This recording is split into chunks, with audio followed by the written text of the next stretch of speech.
కాలేజ్లో ఒకప్పుడు student unions ఉంటాయి. అవును. అది వీళ్ళు ఏంటంటే స్టూడెంట్స్ ఉడుకు రక్తం, దాంట్లో అప్పుడు గొడవలకి వెళ్ళటం, దీనికి తోడు ఈ నక్సలిజం మూమెంటు, కమ్యూనిస్టులు, మిగిలిన రాజకీయ పార్టీలు అన్నీ భుజాన్ని వేసుకుని ఏ వర్గానికి ఆ వర్గాన్ని పోషించాయి. గొడవలు ఎన్ని చాలా చిన్న విషయాలు. అందుకని స్టూడెంట్స్ యూనియన్ని బ్యాన్ చేశారు. అది సమాజానికి చెడు చేసిందంటారా, మంచి చేసింది? ఖచ్చితంగా చెడే చేసింది. ఆ రోజుల్లో ఇప్పుడు మేము చదువుకునే రోజుల్లో ఏబీవీపీ ఉండేది.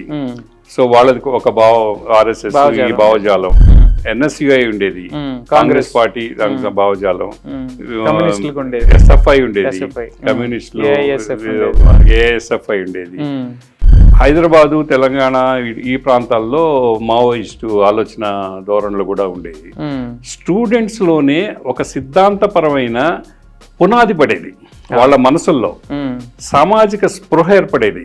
ప్రజలంటే ఏంటి, పేదరికం అంటే ఏంటి, ప్రభుత్వం అంటే ఏంటి, ఈ ప్రభుత్వం తప్పు చేసినప్పుడు మనం ప్రశ్నించాలి, ఈ ఆలోచనలన్నీ కూడా మీకు ఇంటర్మీడియట్, డిగ్రీ చదివేటప్పుడే మన మనసుల్లోకి వచ్చాయి. అందువల్ల ఏంటంటే ప్రభుత్వాలు భయపడేవి. చిన్న మీటింగ్ పెట్టినా, ఇప్పుడు మా నెల్లూరులో వారానికి ఒక రోజున మీటింగ్ జరిగేది. పెద్దోళ్ళు వచ్చేవాళ్ళు.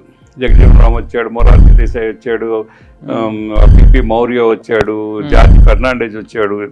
గొప్ప వాళ్ళు వచ్చి ఉపన్యాసాలు చేస్తుండేవాళ్ళు.